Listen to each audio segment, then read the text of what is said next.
अब जो हम पढ़ने वाले हैं आज, इससे पेपर में क्वेश्चन आ रहे हैं। जनजातियों में विवाह जो होता है वो कौन से विवाह का क्या नाम है, लमसेना विवाह क्या होता है, पायसोतुर क्या होता है, डुक्कू विवाह क्या होता है, ये सब पेपर में पूछा जाता है। तो सबसे पहले हम देखेंगे बैगा जनजाति में जो जो प्रचलित विवाह है उसके बारे में देखेंगे। सबसे पहले है बैगा जनजाति का जो प्रचलित विवाह है वो है चड़ विवाह।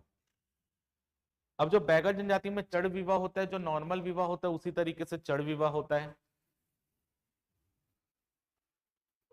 क्या मैडम? हाँ। बैगन जाति में जो चड़ विवाह होता है, इसमें एक्चुअल होता क्या है, जो लड़के वाले रहते हैं वो लड़की देखने के लिए लड़की के घर जाते हैं, साथ में अपने पूरे मतलब 5 6 7 लोगों को लेकर जाते हैं। ठीक, साथ में लड़का रहता है। अब लड़की के घर में पहुंचते, जो लड़के का पिताजी रहता है वो अपने कंधे में शराब की बोतल लटकाए रहता है। ठीक है, अब वो लड़की के घर पहुंचते हैं तो लड़की के जो पिताजी रहते हैं उसको बैठवाते हैं। ठीक, तो थोड़ा इधर उधर की बात करते हैं, फिर बोलते हैं कि हमको मतलब लड़के का विवाह करना है। तो फिर वो बोलते हैं कि फिर उसके लड़की के पिताजी बोलते हैं लड़की से पूछ लो। और वो जैसे ही लड़की को पूछ लो बोलते हैं, जो लड़के का पिताजी अपने साथ शराब की बोतल लेकर जाया रहता है वो सामने रख देता है। ठीक है, अब लड़की आती है, अगर लड़की बोलती है आकर, आगे लड़की अगर लड़की आकर बोलती है, यहाँ पर 2 लाइन है कि मैं कुछ नहीं जानती, मद्य पियो। मद्य पियो मतलब शराब पियो। तो मैं कुछ नहीं जानती, मद्य पियो बोली, यानी लड़की को लड़का पसंद नहीं है। लेकिन अगर लड़की बोलती है मुझसे क्या पूछते हो, मद्य पियो, यानी लड़की को लड़का पसंद है। समझ आ गया? अगर लड़की की लाइन है, लड़की बोलेगी मैं कुछ नहीं जानती मद्य पियो, मैं कुछ नहीं जानती मद्य पियो का मतलब कि लड़की को लड़का पसंद नहीं है, वो शादी नहीं करना चाहती। लेकिन अगर लड़की बोल देती मुझसे क्या पूछते हो, मद्य पियो, तो मतलब लड़की को लड़का पसंद है, और फिर आगे की बात होती है, शराब एक एक ठोंग हो जाता है साथ में। ठीक, और शादी की बातें चालू हो जाती है। समझ आ गया? तो इसी को बोलते हैं चड़ विवाह। तो सामान्य विवाह है, लड़के वाले लड़की के घर जा रहे हैं देखने के लिए, डिपेंड कर रहा है लड़की के ऊपर कि लड़की लड़के को पसंद कर रही है कि नहीं कर रही है। लड़के को पसंद है तभी तो उसके घर गए हैं देखने के लिए। ठीक है, अगर नहीं तो। और अब इसके का उल्टा विवाह भी होता है, अगर लड़का लड़की के घर जा रहा है और वही शराब की बोतल वाला हो रहा है तो वो बैगा जनजाति में चढ़ विवाह है। लेकिन इसी का उल्टा भी होता है बैगा जनजाति में, जिसको बोलते हैं उटवा विवाह। उटवा विवाह में लड़की वाले लड़के के घर आते हैं, लड़की के पिताजी शराब लेकर आएंगे, लड़के के सामने रखेंगे, फिर वो लड़के से पूछा जाएगा, फिर लड़का बोलेगा मुझसे क्या पूछते हो, शराब पियो या मद्य पियो। तो ऐसा उल्टा भी हो जाएगा। हाँ, नहीं, समझ आ गया? तो उल्टा होता है। लेकिन उटवा विवाह में एक इंपॉर्टेंट चीज ये है कि इस विवाह का पूरा खर्च जो है वो लड़के वाले करते हैं। यानी उटवा विवाह में जितना भी शादी का खर्चा होगा वो पूरा खर्चा लड़के वाले करते हैं, बाकी ऊपर वाले में दोनों मिलकर करते हैं। उटवा विवाह में सिर्फ जितना भी शादी का खर्चा होगा वो लड़के वाले करते हैं, बस लड़की वाले अपने रिश्तेदारों के साथ लड़के के घर जाते हैं। बाकी पूरी प्रक्रिया चड़ विवाह जैसे ही है, जो वहां पर लड़की को ऑप्शन दे रहे थे यहाँ पर लड़के को ऑप्शन मिलता है। समझ आ गया? चढ़ और उठवा विवाह में अंतर पूरा सेम है, बस अंतर यह पहले में लड़के वाले लड़की के घर जा रहे हैं, दूसरे में लड़की वाले लड़के के घर आ रहे हैं, और दूसरा उठवा विवाह में पूरा खर्चा लड़के वाले करते हैं, बस ये अंतर है। अब आता है जबरदस्त विवाह, पैठुल विवाह।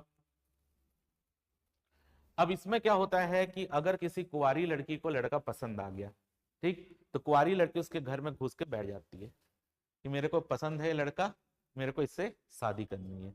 हाँ, ठीक। और ऐसे मौके पर क्या होता है, लड़के के ऊपर जाकर वो बैठती है, और लड़का जैसे अगर है अंदर या वो आ रहा है तो उसके ऊपर हल्दी छिड़क देती है। अगर वो हल्दी छिड़क दी तो इसका मतलब उसको लड़का पसंद है और वो उसी से शादी करेगी, और लड़के को लड़की पसंद हो या ना हो उसकी शादी उसी से होगी। समझ आ रहा है? तो इसी को बोलते हैं पैठुल विवाह, यानी इसमें कुंवारी लड़की अपनी इच्छा से लड़के के घर में घुस जाती है और लड़के के ऊपर जाकर हल्दी चावल छिड़कती, जिसका अर्थ यह होता है कि लड़की ने लड़के को चुन लिया है। तब लड़के का पिता जो रहता है वो गांव वालों को इकट्ठा करता है और लड़की को बताता है, मतलब सबको बताते हैं कि लड़की हमारे यहाँ आकर पैठुल हो गई है, इस कारण हमको अपने लड़के का विवाह इससे कराना पड़ रहा है। अब क्या होगा? नहीं कर सकते मैडम। अब क्या होगा, सभी लोग आ गए वहां पर, इकट्ठा हो गए, तो वहीं पर फिर मंडप गाड़ा जाएगा, आंगन में उनका विवाह हो जाएगा। अब विवाह होने के बाद लड़की के घर वालों को बताया जाएगा, भैया आपकी लड़की हमारे यहाँ आ गई थी, हमने विवाह कर दी है। ठीक, फिर लड़की के माँ बाप आएंगे, लड़की के माँ बाप आएंगे तो फिर उनकी मर्जी से दोबारा विवाह होगा। समझ आ गया? मतलब यहाँ पर अगर लड़की को लड़का पसंद है, यानी अब देखो लड़कियों को ज्यादा आजादी दी गई है जनजातियों में, लड़की को लड़का पसंद है तो लड़की क्या करेगी, लड़के के घर में जाकर बैठ जाएगी, उसके ऊपर हल्दी पानी छिड़केगी, हल्दी चावल छिड़केगी। उसके बाद क्या होगा, उनके जो माता पिता रहते हैं लड़के के, वो आसपास के गांव वालों को बुलाएंगे, विवाह का मंडप गाड़ेंगे आंगन में और वहीं पर विवाह हो जाएगा। उसके बाद लड़की के घर वालों को बताया जाएगा, लड़की के घर वाले आएंगे और उनका विवाह दोबारा करवा दिया जाएगा। समझ आ गया? अब यहाँ पर इस अवसर पर जो लड़की वाले रहते हैं लड़के से 3 से 4 हजार रुपए वसूल करते हैं, क्योंकि लड़की जो है उनके घर में घुस गई, माता पिता की अनुमति के बिना घुसी है। इसी के लिए यहाँ पर अब लड़के वाले जबरन, भली लड़के को लड़की पसंद हो ना हो बात अलग है, लेकिन लड़के वाले को 3 से 4 हजार रुपए उनको देना पड़ेगा। किसको देना पड़ेगा? लड़की वालों को देना पड़ेगा। ऐसा इसलिए होता है क्योंकि जनजातियों में यह माना जाता है कि जब लड़की अपने घर में थी तो वहां पर खेती बाड़ी कुछ काम करती होगी, तो उससे उनकी कुछ आय होती होगी। अब वो लड़की आ गई है लड़के के यहाँ, तो वो लड़के के यहाँ रहकर वो काम करेगी, तो लड़कों की आय बढ़ेगी, जिसके कारण उनके घर की, जो लड़की वाले के घर की आय कम हो रही है, उसके बदले वो लड़की वालों को क्या देगा? लड़का वधु मूल्य देगा। जैसे नॉर्मल शादी में दहेज होता है, इनमें उल्टा होता है, वधु मूल्य होता है। यानी यहाँ पर लड़के वालों को लड़की को पैसा देना पड़ेगा, लड़की के घर वालों को, उसी को वधु मूल्य बोलते हैं। ठीक है, वधु मूल्य को सुख भी कहा जाता है, याद रखना, वधु मूल्य को सुख भी कहा जाता है। तो जनजातियों में वधु मूल्य की एक प्रथा होती है। जैसे नॉर्मल स्थिति में आप दहेज क्या होता है, लड़की वाले लड़के वालों को देते हैं, वधु मूल्य क्या होता है, लड़के वाले लड़की वालों को देते हैं, कि वो वधु का मूल्य है। अगर हम मान लो कि लड़की का जो मतलब उसने तो शादी कर लिया, लेकिन लड़के वाले के पास पैसा ही नहीं है कि वो उसके माँ बाप को पैसा दे पाए 3-4 हजार रुपए, तो लड़के को लमसेना बना लेंगे। लमसेना का मतलब ये होगा कि लड़का चले जाएगा किनके यहाँ? लड़की के यहाँ, और वहां रहकर उसके पिताजी का हाथ बटा के खेती बाड़ी करेगा भाई, और पैसा लौटा देगा, उसके बाद वो वापस अपने घर में रहेगा। समझ आ गया? तो इसको बोलते हैं लमसेना विवाह। लमसेना विवाह क्या होता है? जब शादी करने के लिए लड़के के पास वधु मूल्य नहीं होता, तो ऐसी स्थिति में लड़के को लड़की के यहाँ रहकर सेवा करना पड़ता है उनके माँ बाप का, इसी को लमसेना विवाह बोलते हैं। और लमसेना विवाह को ही सेवा विवाह भी बोलते हैं, उसको हम आगे पढ़ेंगे। तो यहाँ पर लमसेना बनकर रहना पड़ता है, कहने का मतलब उनका लड़के को लड़की वाले के यहाँ उनका सेवक बनकर रहना पड़ेगा। समझ आ गया? हाँ, लमसेना विवाह सब में होता है। यहाँ पर ये बता रहे हैं कि अगर पैठुल विवाह में लड़की घुस गई, अब वो शादी हो गई, लेकिन लड़का वाले वधु मूल्य नहीं दे पा रहे, तो लड़के को लमसेना बनकर रहना पड़ेगा उनके यहाँ। समझ आ गया? कोई दिक्कत यहाँ पे? चलो आगे बढ़ते हैं। फिर अगला है लमसेना विवाह। लमसेना विवाह को ही गोंड जनजाति में लमानाई या सेवा विवाह भी कहा जाता है। सेवा विवाह क्यों सेवा विवाह? देखो, नॉर्मल स्थिति में भी लड़का लड़की की शादी हो रही है, लेकिन लड़के के पास अभी लड़की के घर वालों को देने के लिए कोई वधु मूल्य नहीं है, तो ऐसी स्थिति में लड़का क्या करेगा? जाकर लड़की के हाथ सेवा करने लगेगा और पैसा पटाकर वधु मूल्य देने के बाद अपनी शादी कर लेगा। तो यहाँ पर क्या है, यदि किसी लड़के के पिता अपने लड़के के विवाह करने में असमर्थ हो, तो पिता की मर्जी से लड़का लड़की के घर जाकर लड़की के घर वालों की सेवा करता है। ऐसे ही लड़के को लमसेना या घर दामाद भी कहा जाता है। लमसेना को अपने ससुर के घर में कृषि कार्य व जंगल से लकड़ी काटने का कार्य करना पड़ता है। लमसेना रहने की अवधि 7 वर्ष की होती है, यानी वो 7 वर्ष तक उसके घर में रहेगा, पैसे अपना कमाकर उनको देगा। यदि लड़की का पिता चाहे तो 1 वर्ष बाद ही उनकी शादी भी करवा सकता है, लेकिन यदि लमसेना रहते हुए 3 वर्ष हो जाते हैं तो लड़का लड़की शादी करने के लिए अपने आप में सक्षम है। उनको फिर वो भली पैसा दे ना दे, लड़का लड़की राजी तो क्या करेगा, काजी, सीधी बात। समझ आ गया? तो अगर पहली कंडीशन क्या है, अगर पिता की मर्जी से करना है तो उसको 7 साल तक वहां पर लमसेना बनकर रहना पड़ेगा। दूसरा, यदि लड़की का पिता चाहे तो 1 साल बाद ही उसकी शादी करवा सकता है। तीसरा कंडीशन क्या है, अगर लड़का लड़की 3 साल बाद दोनों बोलते हैं कि नहीं हम शादी करेंगे, तो शादी करवाना ही पड़ेगा। समझ आ गया? फिर वो लड़का लड़की को लेकर अपने घर चला जाएगा। तो लमसेना विवाह के बारे में पेपर क्या आएगा? लमसेना विवाह को क्या कहते हैं? सेवा विवाह कहते हैं। ये पेपर में आपसे क्वेश्चन पूछा जाता है। अधिकतर हर जनजाति में होता है, ऐसा नहीं कि केवल बैगा में हो रहा है, बैगा गोंड सब में होता है ये।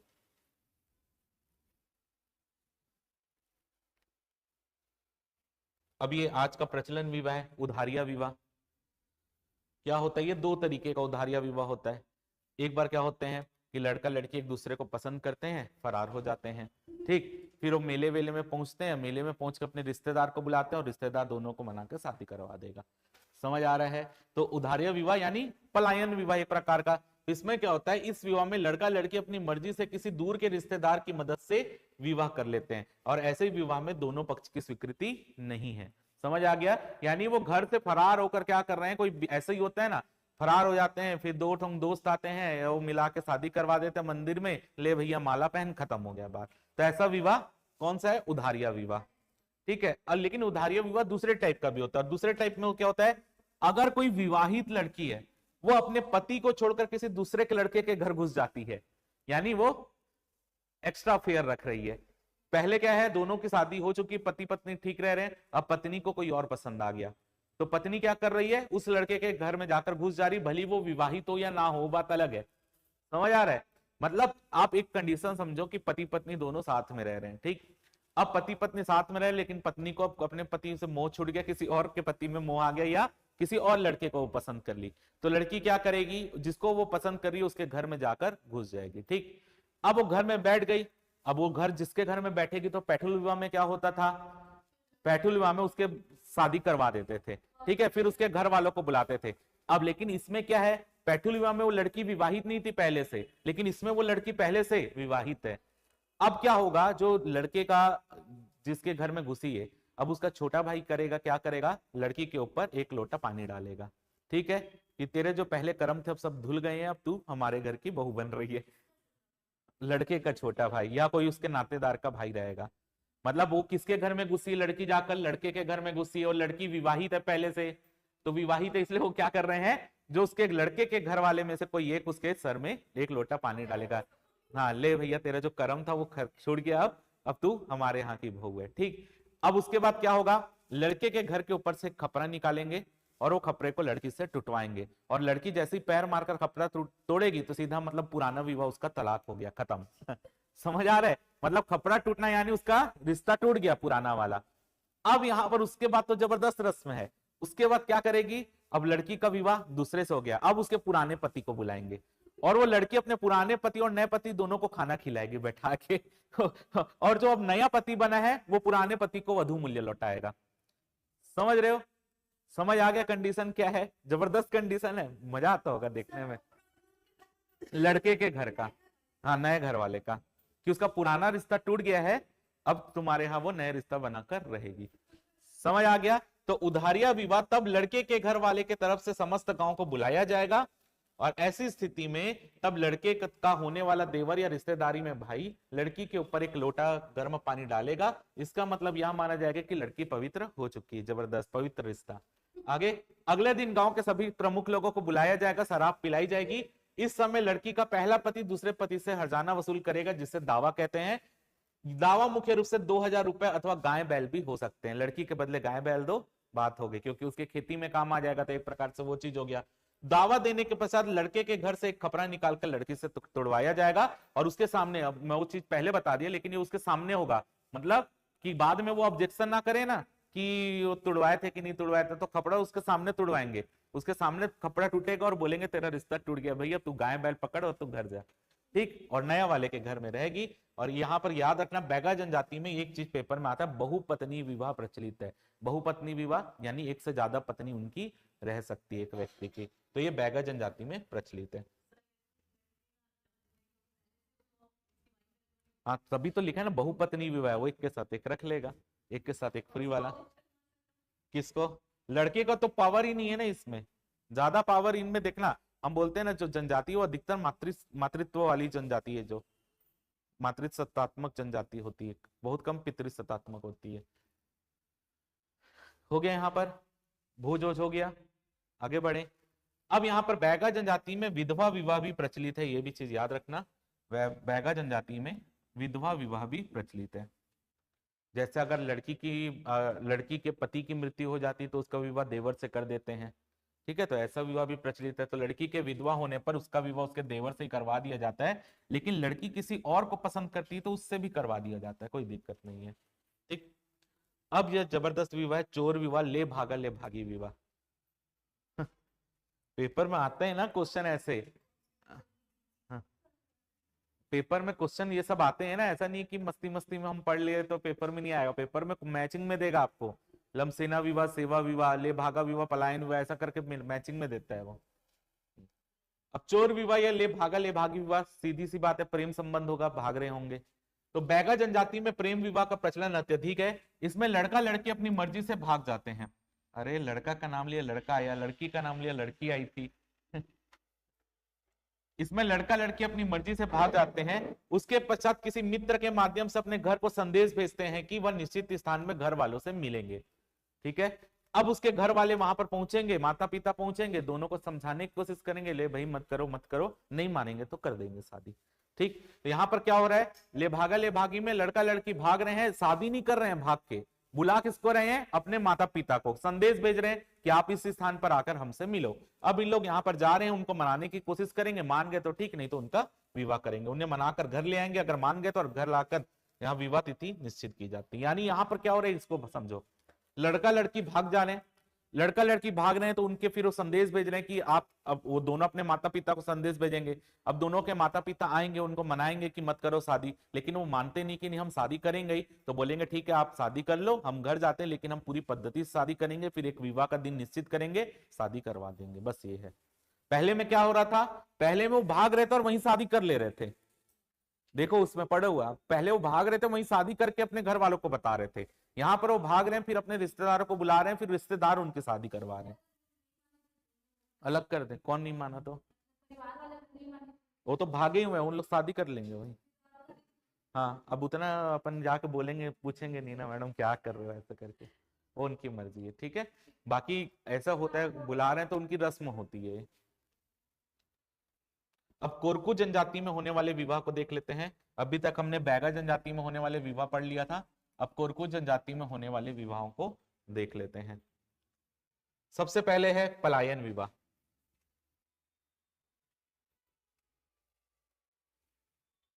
पलायन विवाह, पलायन का मतलब क्या होता है, भाग जाना। तो अब देखो वहां पे ले भागा ले भागी बोल रहे हैं, चोर विवाह बोल रहे हैं, यहाँ पर कोरकू जनजाति उसी को क्या बोल रहे हैं, पलायन विवाह बोल रहे हैं। हमने अभी तक ऊपर जो पढ़ा किसका विवाह था, बैगा जनजाति में। अब कोरकू जनजाति में पलायन विवाह होता है। कोरकू जनजाति में लड़का लड़की जब स्वेच्छा से एक दूसरे को पसंद करते हैं, लेकिन जब परिवार वाले राजी नहीं होते तो किसी बाजार या मेले में भाग जाते हैं। जब उनके अभिभावक उन्हें ढूंढना प्रारंभ करते हैं, तब वह रिश्तेदारों के यहाँ छुप जाते हैं और फिर यहाँ पर कुछ वाद विवाद होने के पश्चात उनका विवाह संपन्न करा दिया जाता है। अगर इसमें भागने वाली लड़की का पहले से विवाह हुआ हो, तब लड़के को अत्यधिक वधु मूल्य चुकाना पड़ेगा, जिसे गोनम कहते हैं। यानी वधु मूल्य को सुक भी कहते हैं, वधु मूल्य को गोनम भी कहते हैं, याद रखना। आपसे क्या पूछेगा कि कोरकू जनजाति में वधु मूल्य को क्या कहा जाता है, तो गोनम कहा जाता है, ऐसा पेपर में क्वेश्चन आता है। तो कुछ नहीं है, बस इतना याद रखना, नाम से स्पष्ट है, पलायन विवाह यानी भागकर विवाह, बस इतना याद रखना।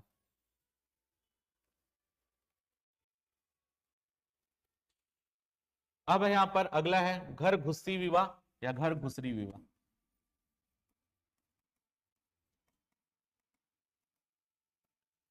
यदि कोई लड़का लड़की से प्रणय संबंध के दौरान यौनाचार्य करते, कहने का मतलब अभी उनकी शादी नहीं हुई है, वो प्रेम संबंध में, लेकिन उस समय वो उससे फिजिकल रिलेशन बना ले रहा है, और उसके बाद वो क्या कर रहा है, उससे शादी से मना कर दे रहा है। यानी फिजिकल रिलेशन बनाने के बाद उसके क्या कर रहा है, वो शादी से मना कर दे रहा है। तब वह लड़की साहस दिखाकर उस लड़के के घर घुस जाएगी और वहां रहने लगती है और उनका विवाह करा दिया जाता है। यानी जैसे नॉर्मल लाइफ में भी ये चीजें बहुत होती हैं, लेकिन यहाँ पर क्या है, कोरकू जनजाति में यदि वैसी कंडीशन कुछ आ रही है तो लड़की क्या करेगी, लड़के के घर घुस जाएगी और उनका फिर अंततः विवाह करवाना ही पड़ेगा। होगा प्रिंसिपल्स में क्लास होगी आपकी।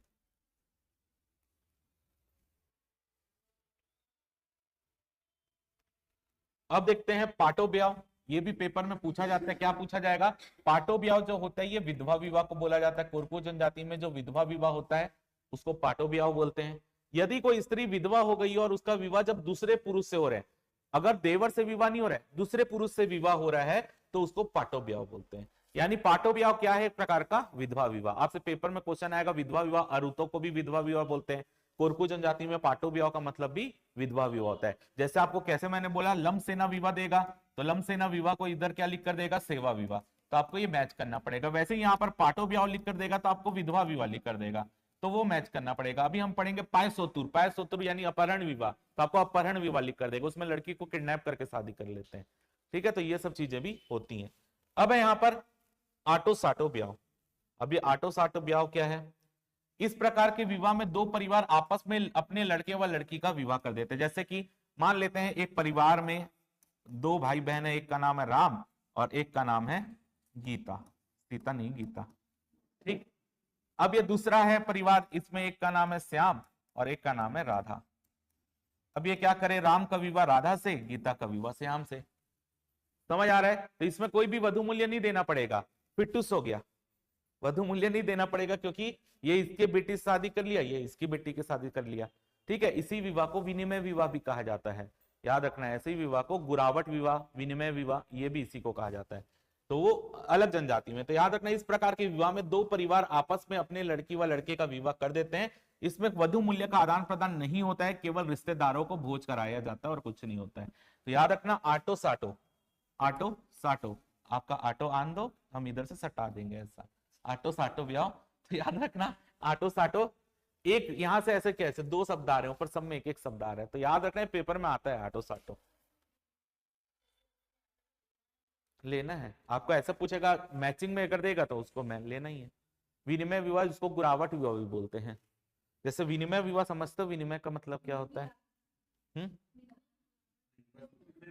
वस्तु विनिमय पद्धति, जैसे अगर आप देखोगे आपके घर वाले अभी ऐसे मतलब वो बेचना आते हैं, बर्तन वर्तन देने आते हैं, तो आप उसका कपड़ा दे तो उसके बदले बर्तन, हाँ हाँ वो ऐसे वाला, उसको विनिमय।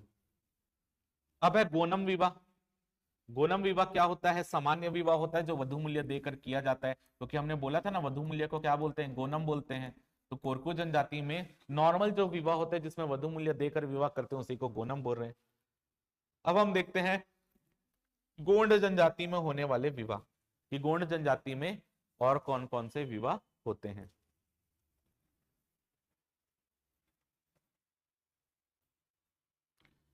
पेपर की डेट से पिछले 2 महीने का पढ़ना पड़ेगा आपको, मंडी एग्जाम देना है तो। चलो, गोंड जनजाति में विवाह, लमसेना विवाह पढ़ चुके हो, इसलिए मैं दोबारा नहीं पढ़ा रहा हूं, क्योंकि लमसेना विवाह वही कौन सा विवाह है? सेवा विवाह। अब सेकंड विवाह जो गोंड जनजाति में होता है उसको बोलते हैं हरदी सींचना। तो हरदी सींचना क्या है? जब युवक युवती जीवन साथी बनने को तैयार हो जाते हैं और उनका प्रेम प्रसंग बहुत दिनों तक चलता रहता है, लेकिन उनके घर के माता पिता को नहीं पता रहता, ठीक है। तो ऐसी स्थिति में क्या होता है, माता पिता जब उनकी शादी के लिए तैयार नहीं होते, तो ऐसी स्थिति में लड़का लड़की अपने मित्रों की मदद से शादी कर लेते हैं और घर में इनका वापस वाले इनका दोबारा विवाह करा देते हैं। तो एक प्रकार से जो हम ऊपर पढ़े थे भाग जाते हैं वो विवाह कर रहे हैं, वही विवाह है, उसको गोंड जनजाति में हरदी सींचना बोलते हैं। बस इतना है। अब यहां पर इंपॉर्टेंट है चूड़िया पहनावा। अब चूड़िया पहनावा देखो, अगर हम इसको नहीं भी पढ़े तब भी समझ आ जाएगा। अब देखना, पिक्चर देखते हो जब जैसे कोई शादीशुदा महिला रहती है उसके पति की मृत्यु होती है तो ऐसे चूड़ी तोड़ देते हैं, देखे हो ना? तो वही चूड़ी को दोबारा पहना रहे, यानी क्या विवाह होगा? विधवा विवाह होगा, तो वैसे समझ लेना। तो इसे विधवा विवाह भी कहा जाता है। जब कभी औरत विधवा होती तो उसका देवर ही उसके साथ विवाह कर लेता है, गाँव के प्रमुख लोगों के सामने देवर विधवा को चूड़िया पहनाता और उसका विवाह हो जाता है। इसे हाँ गोंड में, ठीक है। तो नाम याद भी नहीं रखोगे तब भी ये बन जाएगा चूड़िया पहनावा, अगर आप लॉजिक लगाओगे तो वैसे ही बन जाएगा। अब आता है पठौनी विवाह, इंपॉर्टेंट है और ये पेपर में आता है, पठौनी विवाह। अब पठौनी विवाह देखो, नॉर्मल शादी होती है तो बारात लेकर लड़का जाता है लड़की के यहाँ, पठौनी विवाह में लड़की बारात लेकर जाती है लड़के के यहाँ। यानी इस विवाह में जैसे नॉर्मल स्थिति में घोड़े में लड़के बैठकर जाते हैं, इसमें लड़की बैठकर जाती है, ये जबरदस्त है। तो पठौनी विवाह, यह विवाह संपूर्ण रीति रिवाज के साथ संपन्न होता है। अंतर केवल इतना है कि लड़की की बारात लड़के के घर जाती है और लड़की लड़के को विदा कर अपने घर ले जाती है, यानी लड़की ही लड़के को विदा करके अपने घर ले जाएगी, यानी घर दामाद बनाने के लिए। लमसेना तो अलग है, उसमें सेवा करते हैं, इसमें सेवा नहीं कर रहे हैं, घर जमाई बना ले रहे हैं।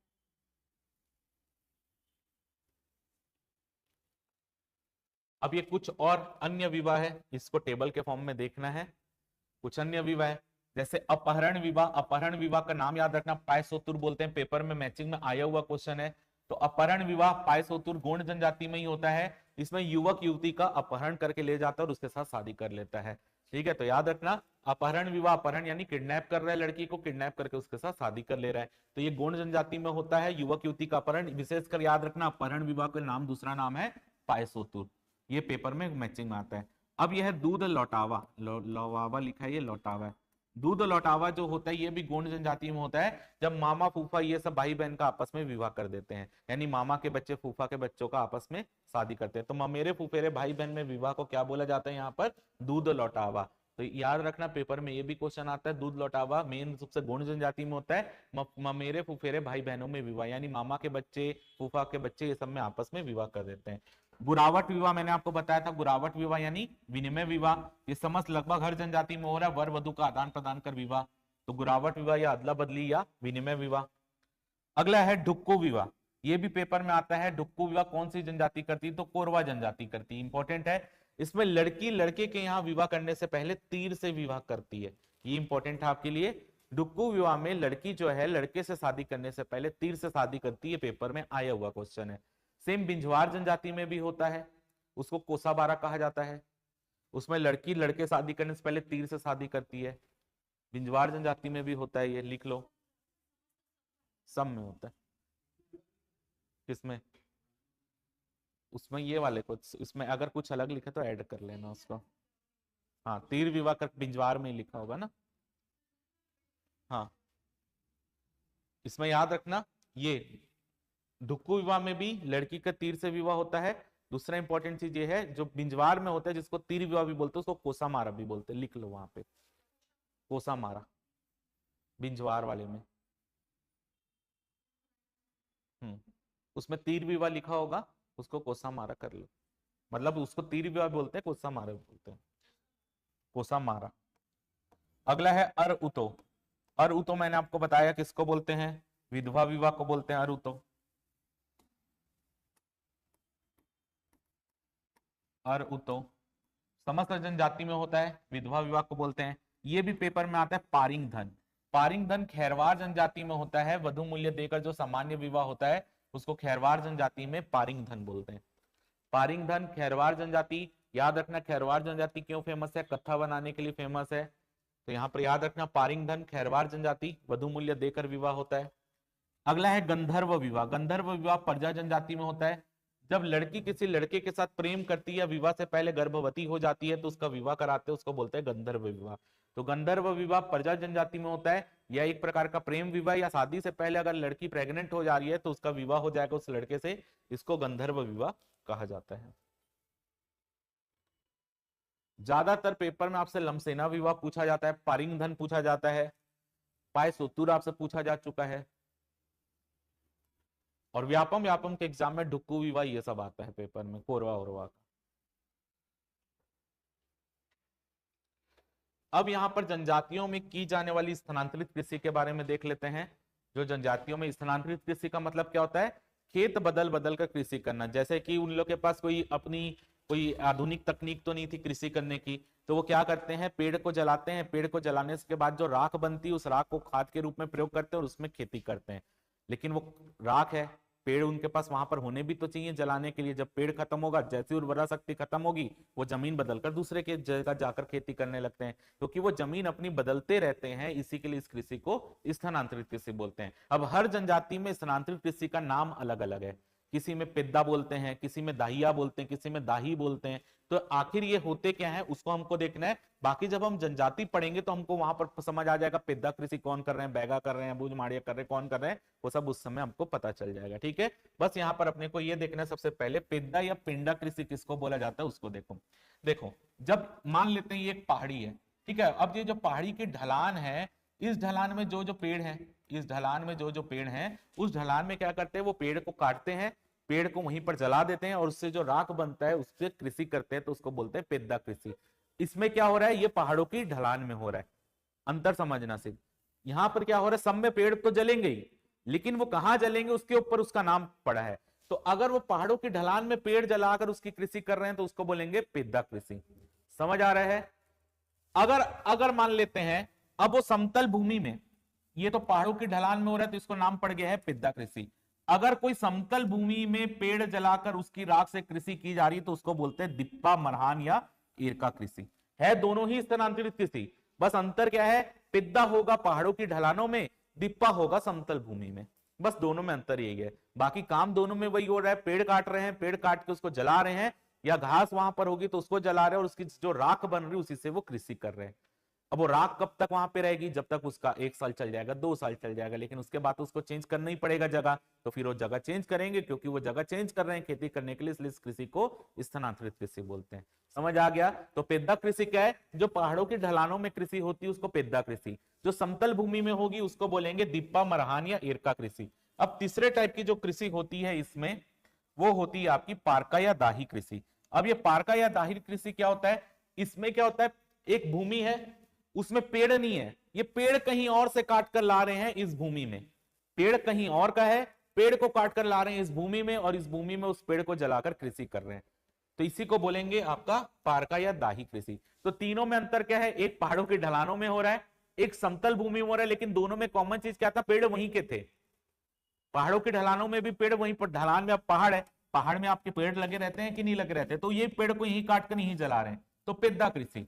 अगर ये कोई समतल भूमि में पेड़ लगा हुआ है, उसको समतल भूमि में पेड़ काट कर डाल वहीं पर जला रहे हैं, तो कौन सी कृषि, मरकान कृषि।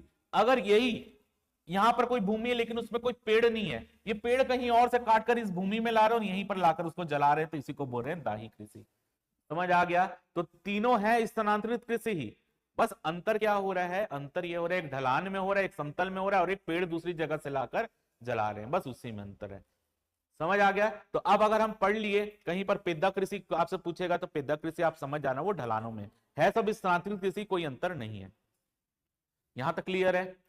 अब यहां पर चावल के खेती के अनुरूप जो है खेतों के नाम, अब यहां पर चावल की जो खेती होती है आपके बस्तर के आसपास के क्षेत्रों में, उसके बारे में थोड़ा सा समझ लेते हैं।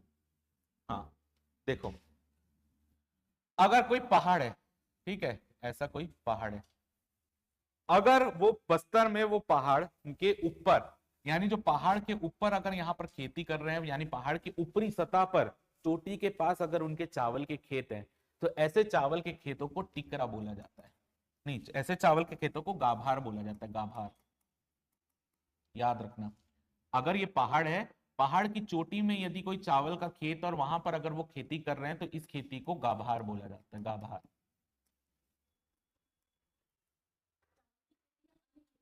चावल की खेती में उसके हिसाब से नाम पड़ा, आप पढ़ते हो ना टिकरा मिट्टी कहाँ पर, इसे सबके क्रम जमाने आता है पेपर में।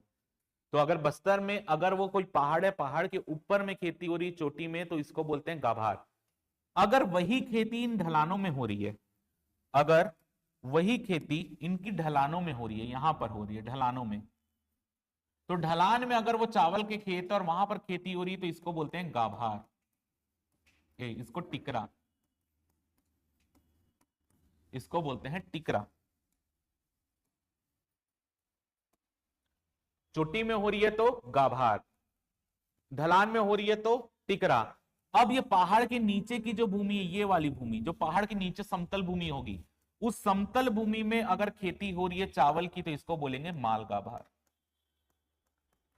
इसी को बोलेंगे माल गाभार, माल गाभार।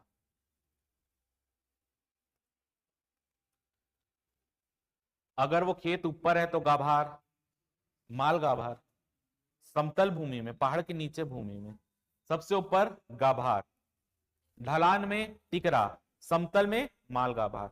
तो अगर आपको इसको बोलेगा चावल की खेती के हिसाब से इन भूमियों को क्रम से जमाए, जो ऊपर है उसको ऊपर, जो नीचे नीचे, तो सबसे ऊपर आएगा गाभार, फिर आएगा टिकरा, फिर आएगा माल गाभार। ऐसा पेपर में क्वेश्चन आता है, इनकी मिट्टी के ऊपर भी पेपर में क्वेश्चन आता है।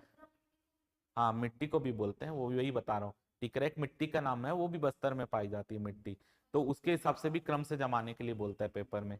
तो चावल के खेत के हिसाब से सबसे ऊपर गाभार, फिर टिकरा, फिर माल गाभार। समझ आ गया। तो इसको यहीं पर एंड करेंगे। हमारा 3 चीजें हो गया है, लेकिन इसको पढ़ के आना, क्योंकि आगे जितनी भी जनजाति पढ़ेंगे सबकी कृषि में ये सब नाम आएगा। ठीक है। तो हमने क्या क्या पढ़ लिया, विवाह पढ़ लिया है हमने, दूसरा चीज हमने देख लिया स्थानांतरित कृषि, स्थानांतरित कृषि कोई झूम खेती भी बोलते हैं ना, याद रखना, झूम खेती भी उसी को बोलते हैं। स्थानांतरित कृषि पढ़ लिया, और तीसरा पढ़ लिया हमने चावल के हिसाब से उनका क्रम।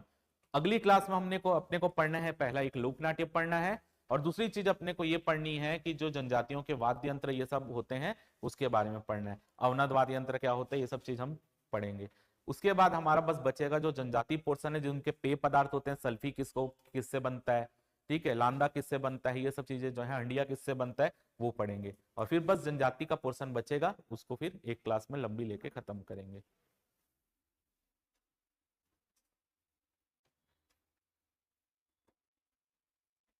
पेद्दा झुम खेती का नाम है, चावल के खेत को टिकरा बोल रहे हैं। पेद्दा जो है वो झुम खेती है, और उस झुम खेती के बाद वहां पे फसल लग रही वो टिकरा है।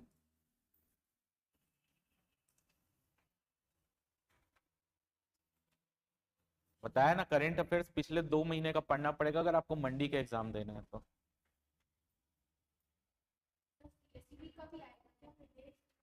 अभी उन लोग ये चल रहा है कि अभी कल वो भर्ती के बारे में पूछे कितनी पोस्ट खाली है, तो वो आएगा। और मे भी ऐसा चल रहा है कि पूरे जितने भी विभाग है ना, सबका एक संयुक्त भर्ती निकाला जाए, तो संयुक्त भर्ती आएगी, इकट्ठा पेपर हो सकता है।